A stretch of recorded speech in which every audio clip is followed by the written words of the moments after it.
It is with great disappointment and bafflement that I stand here yet again in the year 2012 to draw a line in the sand against another outrageous attempt to roll back women's access to basic health care services.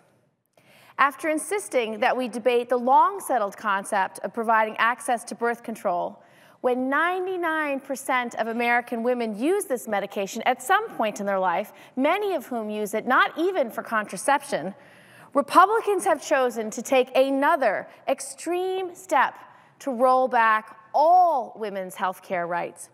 So instead of talking about how to grow our economy, we are wasting time on the latest overreach and intrusion into women's lives.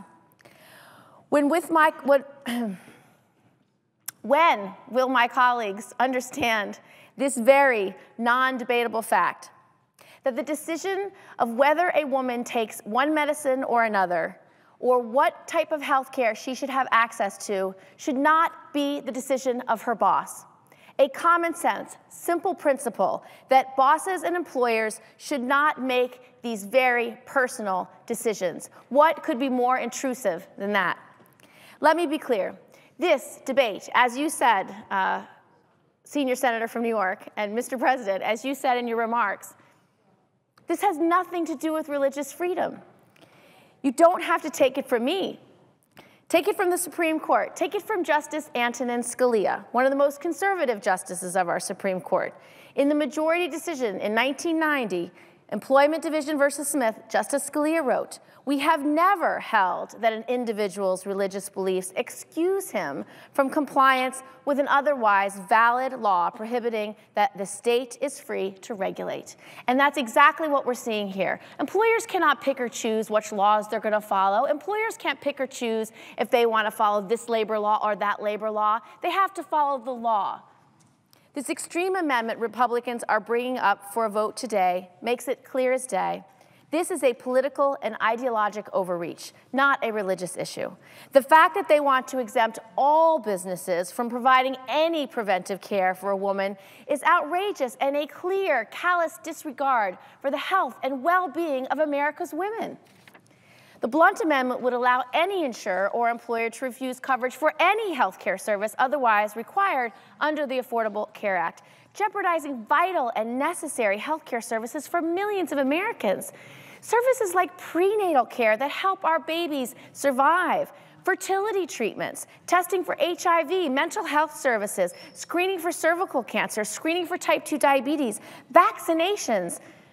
Coverage for any or all of these services and countless of others could be denied to any person under this radically broad amendment.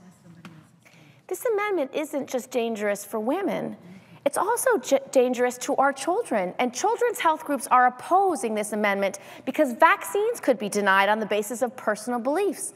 And denying childhood preventive care could negatively influence their health as adults, adding billions of dollars in additional health care costs throughout the lives of these children as they grow. We will not stand for these attempts to undermine the ability of a woman to make her own decisions about what is best for her and what is best to protect her children.